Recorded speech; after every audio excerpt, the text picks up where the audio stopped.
Today is May 31st, 2023. If you're trading, you know the market this month has been challenging. So we've had 7 correct predictions in a row, but this one's going to be a bit different. And also, we have amazing skills on the trading side. I can say that because I'm not the one doing it. So it's important we don't undervalue that. But also, we have the best trading technology out there. So the question is, if this was a challenging month, how did we do?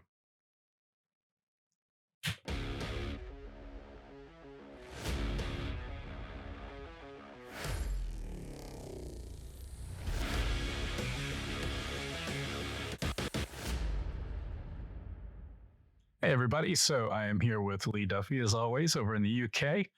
So, Lee, this has been a interesting month for trading, and I said that in the intro, but why?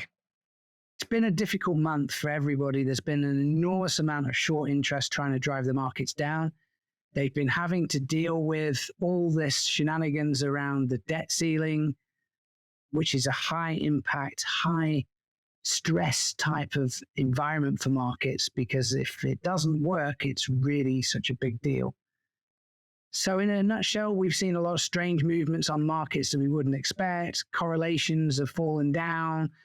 Things that should go together go opposite directions. I mean, it's been, you name it, we've seen it. So it has been pretty tough. And the one thing that's fun about this is people that are watching this only see like the predictions and the things we show at that moment. We get to see the technology and the feedback from it in real time all the time, and we get to see ups and downs and changes and things. And there are forecasts that we make, predictions we make, and then almost sometimes right after it looks a little different, but it eventually does go to where we say most of the time. And that's sort of what makes it an interesting ride here, is to be able to see that technology as it goes along and adjust. So that ability to adjust is key, right? Okay, so that's a really interesting point, Kim, because our technology is something that is recalculating, rebalancing every 3 to 10 minutes. We're able to see it as it's going along. And often you make a view based off of the collection of information you've got. And sometimes you go, you know what, we've got that wrong. It isn't happening how we thought it would. And what we need to do is we need to re-look again and reforecast. But reforecasting is what it's all about. No plan survives contact with the enemy, right? Very true. Very true. You have to be able to change. Markets are quite an enemy. All right. So, Lisa, speaking of contact with the enemy, how did we do this month? We did absolutely fantastic.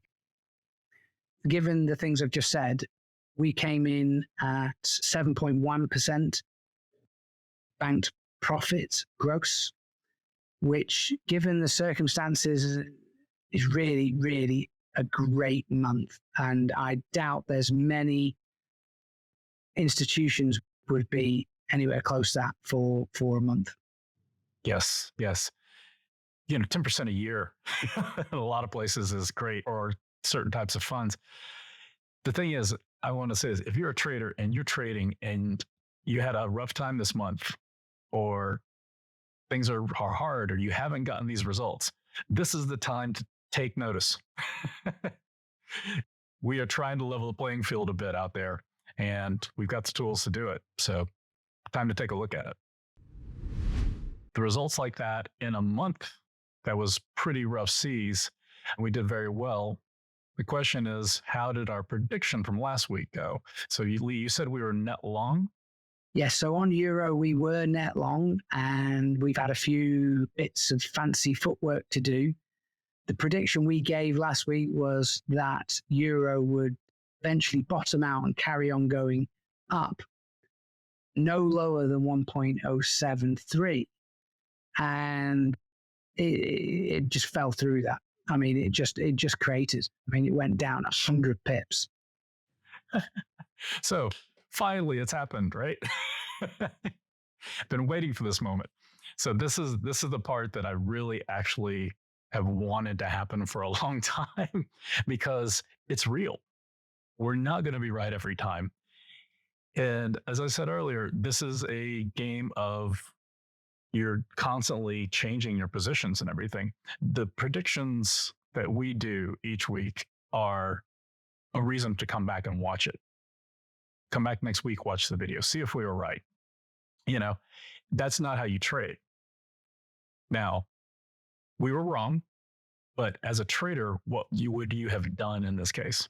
When we say we're net long, we were both long and short that type of position, because there's a huge risk that, when you're carrying a lot of money, other people's money in your positions, you need to cater and you need to be able to handle both situations if you're right or wrong. And when we come to these delicate moments, and we knew this was a delicate moment, the euro's trapped in a channel, and we know that it's going to break out from that channel either up or down. And either way, it's going to be quite a big move. It's going to be quite violent when that happens. Being net long, it just meant that we were slightly more expecting to go up than down and handled it accordingly. And that's where hedging skills really come in. Okay, great. Well, let's take a look at it. These crosshairs are, Kim, in the red horizontal and vertical lines, is the exact time we made the prediction. And what I was seeing is these long wave and no spikes at the bottom. And that's usually an indication we're getting a turn. But that led me to say, well, I don't think it's going to go below this line, which is the 1.703. It really has just dropped straight through that. And it really just 100 pips in total, just really hasn't bounced off of that line, which we'd expected to do.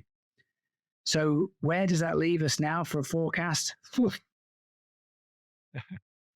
Well, believe it or not, we still think it's going to break out at some point. We think it's going to go on the upside, long, as it's called in the trading world.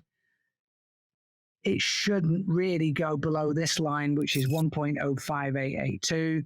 We are quite a long way from that at the moment. It is trapped in this channel, clearly marked it going down, but we really, really do expect to see a breakout and it head up. That's what I'm expecting. All of our instrumentation said it should do that. It's just whether it can break out this channel at this level or a little bit lower down. Okay. And when you were talking about that channel, what causes you to think that the lines of resistance and all that you end up coming up with? What in MKT Ghost here tells you that? Well, is it those yellow spikes? Yeah, I mean, the yellow spikes are what we call the long wave on the product. And the way you read it is you interpret that in conjunction with a wider perspective. So if we just switch this view to this, we can see this view and what everything that's happening right now, everything we're seeing is expected. This set of movements over here on the left is what we'd expect. This is a giant pullback. We'd expect it, that it's exactly happened how we'd expect it to go. What's going to be the big surprise is when Euro takes off and heads up to 1.16 in the future. That's going to be a massive surprise to a lot of people. But that is what the long wave is showing. Okay. So I love it when it's contrary to what everyone's thinking, because that makes it even more fun. So a moment of celebration. We were wrong. Finally. Pretty good. What was that, Lee? 7 out of 8? 7 out of 8, yep. Yeah. Better than Vegas odds, as you say? Well, way better. Well, don't forget, prediction number 6 was the 3-point prediction. So I think we can score some pretty good odds there with that. I think we're doing real well. That's true. Got a few more in there. Yeah. So it's we're having fun with the predictions. That's the thing about it. And yeah, we do make a big deal when we get them right. And I want to make a big deal that we got one wrong, because this is real. We want to be real with this. It's not how you trade, but we want to be real with our predictions. And when we're wrong, we want to say we're wrong, because it's not fake. So everybody, I hope you join us next week. Please subscribe. Please like. Let us know what you think about all this in the comments. Laugh at us because we were wrong, or cheer us on, and maybe we'll be right next week. So, thanks again, everybody, and see you again.